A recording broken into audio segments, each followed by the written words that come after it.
tetapi juga di dalam proses motor kasar, motor halus itu ada proses lain yang juga sangat penting, yaitu sensori integrasi.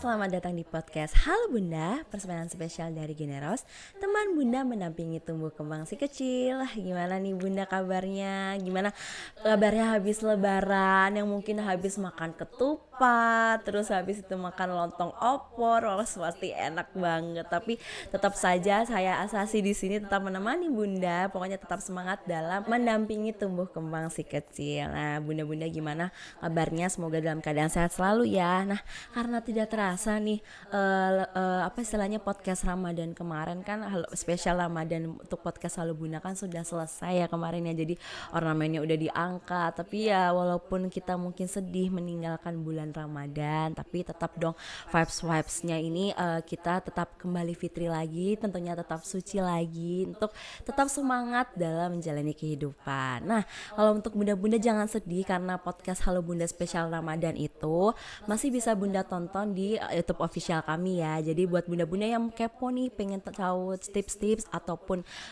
stimulasi yang bisa dilakukan selama Ramadan, bunda-bunda bisa cek official YouTube kami. Nah oleh sebab itu tapi lupa deh, tunggu dulu, kita belum mengucapin ya. Segenap tim Halo Bunda mengucapkan selamat Hari Raya Idul Fitri 1444 Hijriah. Mohon maaf lahir dan batin ya Bunda. Mohon dibukakan pintu selebar-lebarnya untuk apabila saya melakukan kesalahan yang tidak sengaja ataupun sengaja, yang mungkin perkataan saya ini menyinggung bunda-bunda yang lagi nonton nih. Oke, nah untuk karena kita kembali lagi di segmen Halo Bunda seperti biasa, kali ini kita akan membahas mengenal lebih dekat perkembangan motorik anak. Nah kita akan membahas motorik anak nih, kayak apa sih pentingnya sebenarnya untuk tumbuh kembang anak, terus apa sih yang bunda harus lakukan nih, starter pack-nya tuh kayak gimana sih. Nah kita akan membahas dengan dokter spesialis anak, yaitu ada dokter Yuni Astria. Halo dokter, selamat pagi, selamat siang, selamat malam. Karena bunda-bunda di sini mungkin bisa nonton pagi, nonton malam, nonton siang juga bisa, gitu kan. Jadi mungkin boleh disapa dulu dokter Yuni yang bunda-bunda lagi nonton. Baik Mbak Sasi. Halo, selamat pagi, selamat siang, selamat malam para bunda semua, dan juga mungkin ada ayah bunda yang menonton. Ada ayah juga. Semoga semua dalam keadaan sehat. Amin. Terus juga bahagia tentunya bersama si kecil dan juga bersama keluarga yang lain. Saya dengan Dr. Yuni Astria, spesialis anak, biasa dipanggil Yuni. Kalau saya sehari-hari prakteknya di Karya Medika Bekasi. Kemudian selain praktek tentunya jadi ibu rumah tangga ya Bunda. Betul kan. Wah ternyata dokter ini udah jadi seorang ibu ya. Sudah.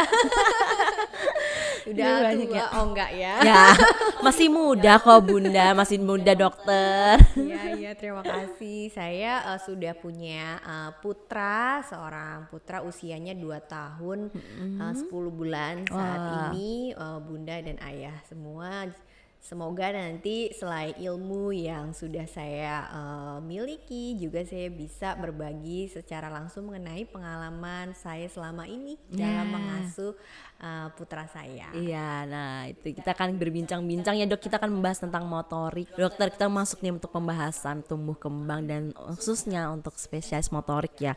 Nah kalau misalnya kan ada yang namanya motorik gitu, mungkin untuk bunda-bunda yang baru punya anak gitu kan, atau yang mungkin calon ibu gitu ya. Sebenarnya boleh nggak sih mungkin dokter Yuni jelaskan sebenarnya untuk motorik itu sebenarnya apa sih, dan pentingnya dalam tumbuh kembang anak itu seperti apa? Baik.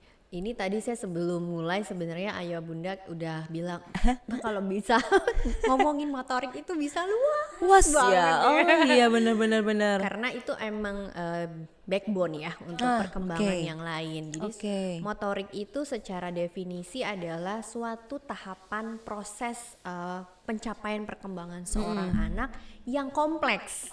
Dari judulnya itu udah kompleks ya.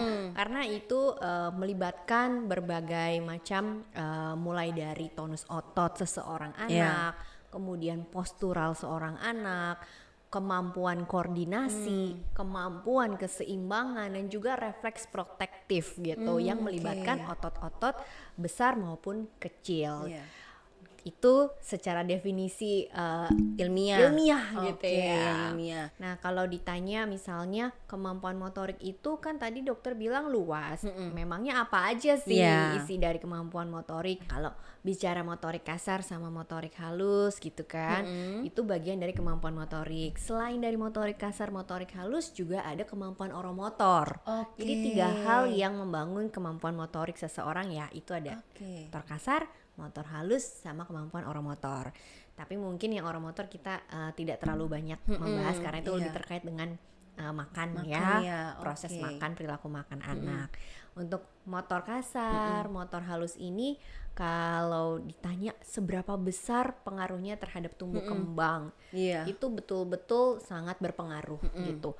Karena bukan hanya soal bergerak, mengambil sesuatu, meraih ya, menggenggam, tetapi juga di dalam proses motor kasar, motor halus itu ada proses lain yang juga sangat penting, yaitu sensori integrasi. Ya, jadi memang ini sebuah sequence proses gitu ya. Seseorang anak kalau kita perhatikan dia bisa mengambil, itu pasti mulai dulu berpikir ya kan ya. Itu menarik. Jadi itu indera penglihatan. Oh, itu baunya kayaknya enak ya makanannya. Itu indera penciuman. Kemudian indera-indera yang lain. Oh, saya denger ini lagu ini lucu ya. Indera pendengaran gitu kan. Jadi kalau kita bicara sensori integrasi artinya kita melibatkan kelima panca indera kita. Dan itu akan berkaitan erat dengan kemampuan motor kasar, motor halus. Jadi sangat penting memang terhadap tumbuh kembang. Kalau seseorang anak sudah bisa motor kasar, motor halusnya sesuai potensi kemampuan sesuai usianya itu tentu dia nanti kemampuan perkembangan lainnya seperti emosional, seperti sosial, personalnya, kemandiriannya, kognitifnya, bicara, bahasanya akan juga ikutan berkembang gitu. Jadi memang benar-benar mempengaruhi dari sosial, emosi dan personal ya dok ya. Iya betul. Sangat penting ya bunda-bunda. Nah itu dok, kalau misalnya tadi kan dokter udah ngebahas tentang motorik halus dan kasar, mungkin boleh dijelaskan lagi apa perbedaan dari dua itu? Motorik kasar apakah yang harus ngambil, motorik halus itu yang seperti apa sih gitu? Iya benar. Ini kita sering denger ya gitu ya. Iya pasti bunda-bunda yang tahu kan pasti motorik kasar halus itu seperti apa sih, itu tapi tanya. Ya, jadi kalau misalnya motor kasar itu Mbak sih ayah bunda inget aja namanya kasar. Berarti itu melibatkan otot-otot yang besar. Ya, contoh otot besar ini apa? Otot kepala, leher, ya, batang tubuh, tangan, kaki, paha. Terus kemudian perut, ya kan, itu contoh-contoh yang otot besar. Kalau yang motor halus itu seperti apa? Berarti yang halus-halus. Maka kalau tadi kan sefalokaudal ya. Kalau motorik halus itu namanya mulai dari yang distal ke proksimal. Bahasa kedokterannya dari jauh ke deket. Jadi kalau kita lihat gini ya, misalnya pertama-tama pasti kalau motorik halus itu menggunakan otot-otot yang kecil. Kalau motor kasar tadi kan besar ya kan, kasar lah. Iya kasar kan, bener. Kalau motor halus ototnya kecil-kecil gitu. Otot kecil-kecil kayak misalnya di lengan, di tangan, kaki, jari-jari kaki, jari tangan gitu ya. Nah jadi kegiatannya contohnya apa aja? Kayak ini, meraih sesuatu benda, menjimpit, melukis, mewarnai, gitu, meroncek, memindahkan benda, itu contoh-contoh motor halus. Jadi seperti itu ya tuh garis besarnya bunda-bunda. Jadi perlu dipahami tadi udah ada motorik kasar itu berkaitan dengan otot-otot besar. Kalau motorik halus ini berkaitan dengan otot-otot kecil yang mungkin dari lengan ke tangan ya. Istilahnya mungkin meraba-raba kali ya dok ya. Masih berhubungan dengan gitu kan motorik halus. Ini saya jadi diingetin, makasih. Jadi misalnya kalau pergerakan motor halus mulai dari bahu dulu. Bahu kan Tapi kalau gerakan bahu doang kasar Iya, ya, heeh, kan? jatuhnya kasar. Jadi pasti dari bahu makin lama terus nanti pergelangan tangannya, Mm-mm. ke siku dulu, makin teratur, terarah, Oke. akurat, pergelangan tangan sampai akhirnya ke sini. Nah, oke dok, kalau misalnya nih tadi kita udah ngebahas motorik kasar dan halus, tapi mungkin yang harus bunda atau perlu bunda ketahui nih, faktor apa aja sih yang mempengaruhi motorik tersebut gitu untuk pada anak? Iya, iya.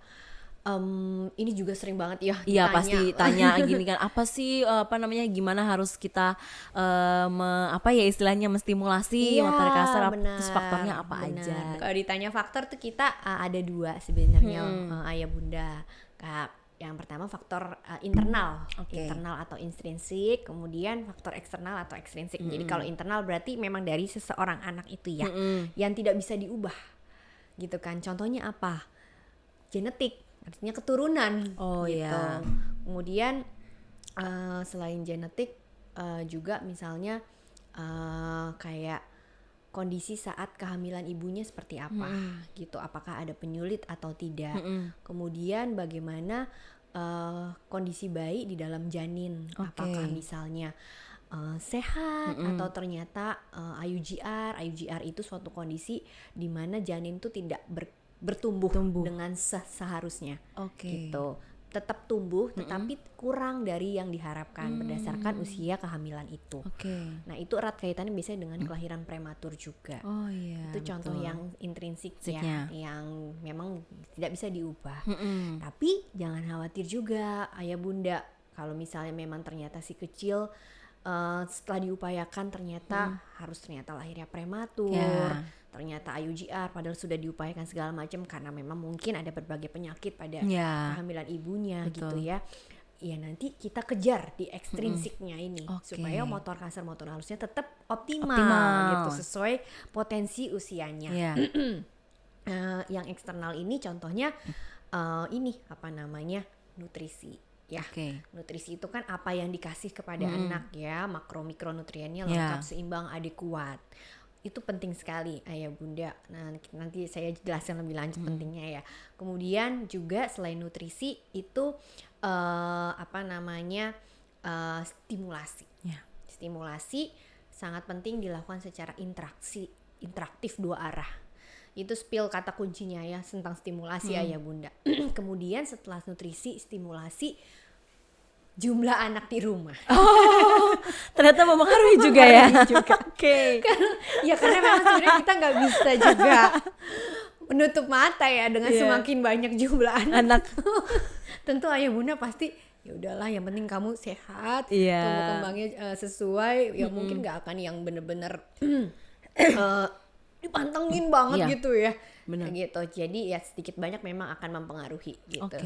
Juga lingkungan sekitarnya gimana. Oh iya. Nah, lingkungan sekitar itu tentunya berarti bukan hanya orang tuanya Iya, ya, tapi pasti. pengasuhnya, kemudian kakek, nenek, om, tante, bibi, paman, sepupu gitu kan. Itu juga akan mempengaruhi bagaimana terkait stimulasi sebenarnya. Iya, betul. Stimulasi terhadap anak tersebut gitu. Semakin diajak bermainnya banyak, interaksinya banyak dengan mereka, tentunya juga akan mempengaruhi kemampuan motor kasar dan halus.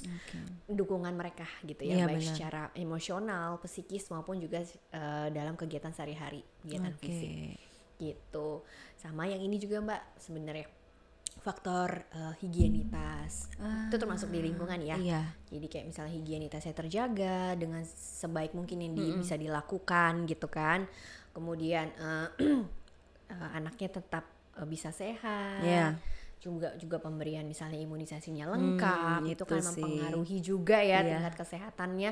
Tentu berarti dia akan nanti kemampuan motor kasar halusnya akan lebih baik karena Ya. dia dalam tanda kutip ya sedikit penghambatnya gitu, dia akan tetap terus bisa catch up gitu, Ya betul kan? ya. Jadi memang harus benar-benar nih bunda harus perhatikan tadi yang dijelaskan sama dokter Yuni itu, bahwa ya faktor ya walaupun ada faktor internal istilahnya ya dari faktor genetik dan lain, tapi kita bisa memaksimalkan di faktor eksternalnya supaya ya perkembangan motoriknya ini lebih optimal gitu. Nah kalau misalnya tadi kita udah ngebahas faktor perkembangan ya Bu Dokter ya. Nah mungkin boleh dijelaskan lagi Dok untuk tahapan motorik kasar itu seperti apa? Misalnya sesuai usia anak nih, katakanlah kita bagi ya dengan usia anak 0 sampai 2 tahun dan 3 sampai 5 tahun gitu. Dan mungkin ini adalah bisa dikasih tips Dok gitu kan. Ide-ide permainan apa sih yang bisa merangsang ya istilahnya perkembangan motorik kasar pada anak gitu. Iya, baik. Kita bagi per Ya per keluarga dulu ya, periode. misalnya dari 0 sampai 2 tahun dulu deh gitu. Baik. Mantap nih, mantap loh. Ya, podcast Halo Bunda ya. Harus ditonton. Iya memang harus Bunda. Pokoknya kita memberikan tips-tips banyak buat ayah bunda yang nonton. Iya, jadi kalau ini ya, kalau perkembangan motor Motor kasar, kasar, ya, motor kasar. Tadi udah di spill sedikit di awal ya Mbak ya. Jadi kalau perkembangan motor kasar itu tadi cephalus caudal.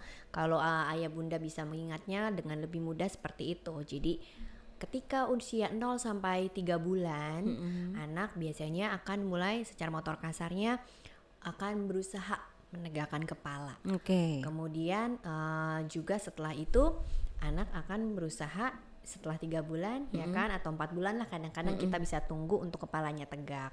Dengan kepala tegak berarti otomatis dia akan mau explore lagi dunianya, Oke, ya kan. betul. Berarti mengikuti tadi dari atas ke bawah, anaknya dengan akan lebih banyak tengkurap, ya kan.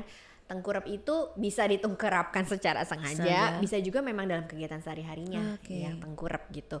Jadi nggak harus khusus gitu ya. Kadang-kadang yang suka agak salah pengertian kalau tummy time itu anaknya tuh kayak harus ditengkurapkan gitu. Padahal sebetulnya sih maksudnya tummy time itu anytime kalau misalnya anaknya sedang bangun di bawah 6 bulan gitu ya, memang mau tengkurap silahkan, yang penting kita bantu aja gitu, karena itu memang sekuensinya dia secara naluri alamiah seorang anak itu akan begitu kepalanya tegak dia akan mau untuk tengkurap gitu ya. Kalau belum bisa tegap mungkin ibunya berarti akan nengkurupin, nanti anaknya akan berusaha gini-gini pasti secara normal menegakkan kepala gitu ya. Jadi setelah udah kepala tegak, kemudian tengkurap juga udah lebih sering, maka tadi ya kekuatan tangannya akan lebih kuat, kemudian batang tubuhnya juga lebih kuat, itu juga nanti kakinya tentunya. Maka nanti itu adalah modal buat ini ayah bunda berguling gitu. Setelah tengkurap terus dia kan balik lagi ya istilahnya ya. Jadi udah punya kecil modal tuh. misalnya kata si Dede gitu ya,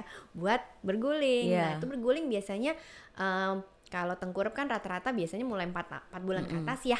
Kalau untuk yang berguling ya biasanya nanti antara 5-6 bulan gitu. Ada juga yang 6 sampai 7 bulan sih. Memang ini kalau kemampuan motorik agak variatif ya, pencapaian seorang anak beda-beda. Tapi yang penting masih dalam rentang it's okay. Gitu.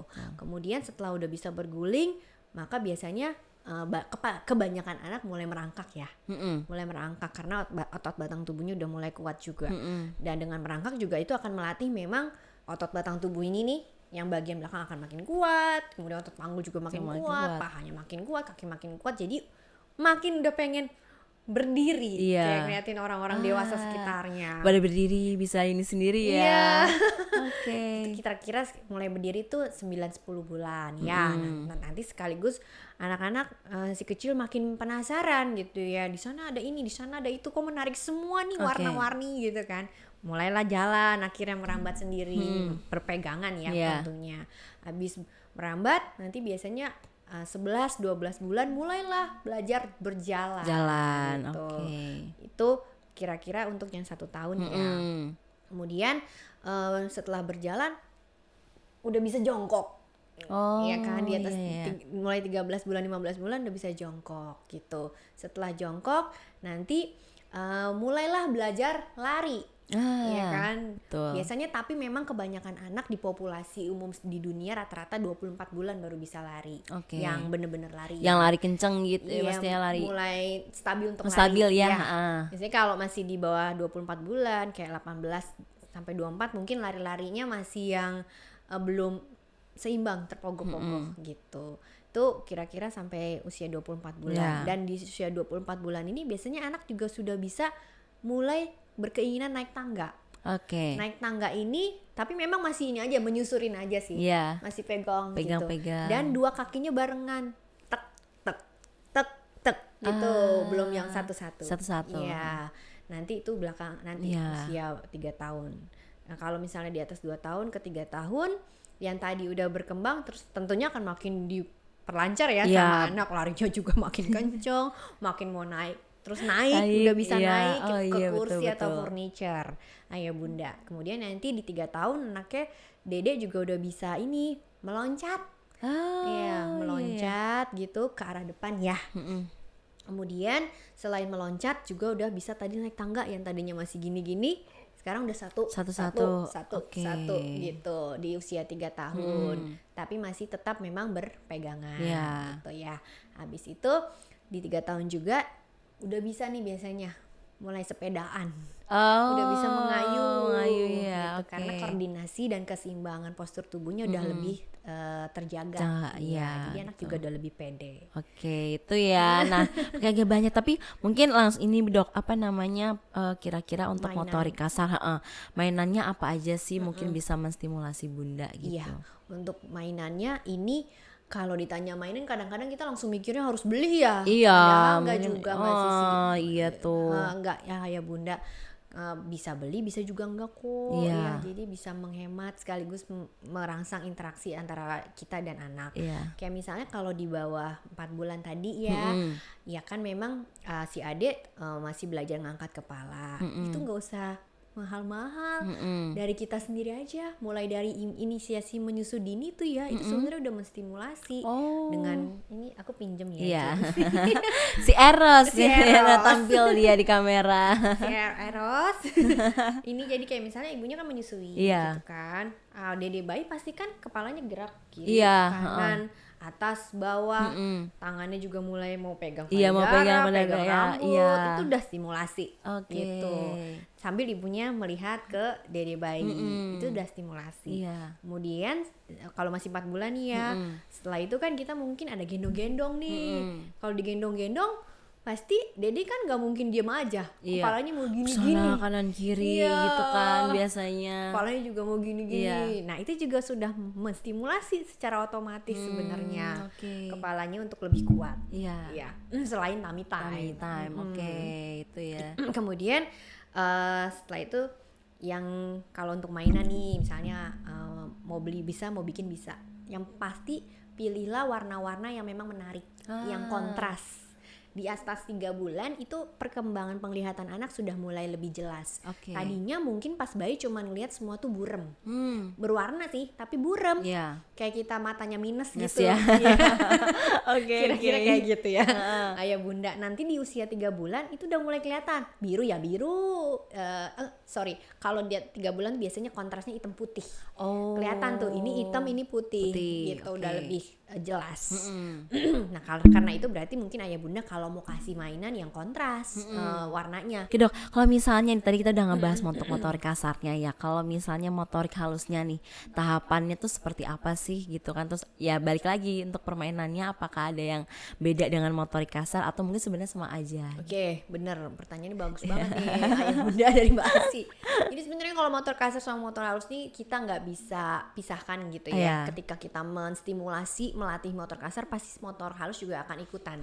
Jadi ya barangnya, permainannya, cara stimulasinya hampir sama gitu. Cuman kalau tadi motor halus kan kalau bayi perkembangannya dia masih di bawah 4 bulan gitu ya, tangannya baru bisa ini nih genggam, terus melepas benda, kira-kira kayak gitu.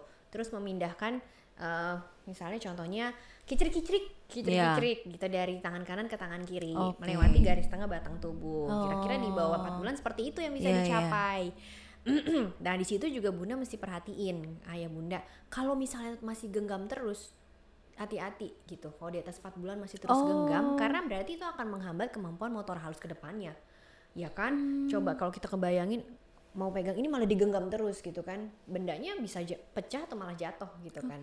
Jadi memang kemampuan yang primitif namanya itu harus sudah hilang pada usia-usia tertentu. Nah tadi refleks memegang namanya grasp refleks gitu. Ya harus sudah hilang gitu dalam usia 4 bulan ke atas. Terus nanti pelantar grasp juga gitu yang kaki supaya jangan gini terus. Jangan gini terus gitu, menguncup terus bunda. Nanti terus tentunya akan menghambat kemampuan berjalan. Jalannya. Gitu. Kemudian motor halus tadi selain tangan-tangan, karena memang kalau motor halus biasanya kaitannya sama tangan Iya, jari nih peraba-peraba ya. gitu kan. Jadi ya terkait di situlah, seputar di situ kemampuannya memegang, kemudian nanti melepaskan benda, habis itu nanti mulai bisa meraih mainan dengan 4 jari. Gitu. Pertama 4 jari dulu nih biasanya Bunda, 4-6 bulan. Abis itu di atas itu udah bisa 3 jari sampai akhirnya bisa 2 jari. Iya. Gitu, untuk kemampuan menjimpit. Oke. Nah di atas 1 tahun udah bisa lah tuh ya mulai memindahkan kubus misalnya atau benda apapun ke wadah yang lain gitu. Terus udah bisa juga mulai coret-coret. Iya, biasanya coret-coret dinding. Iya, coret-coret dinding. Coret-coret dinding. Ntar kalau di atas 2 tahun mencoret-coretnya udah lebih terukur, dia udah bisa bikin garis lurus gitu, udah bisa. Nanti 3 tahun bisa bikin lingkaran gitu. Terus udah bisa mindahin kubus dari satu tempat ke tempat lain. Bisa menjimpit kismis yang kecil gitu. Jadi memang banyak banget yang harus ini ya, apa namanya, Bunda stimulasi nih untuk si kecil ya, untuk motorik halus ini. Oke. Nah dok, nanti kita akan ngobrol lebih bahas lagi ya tentang motorik kasar dan halus. Tapi untuk persiapannya nanti apa sih pentingnya motorik kasar dan halus itu sebelum anak tuh memasuki sekolah.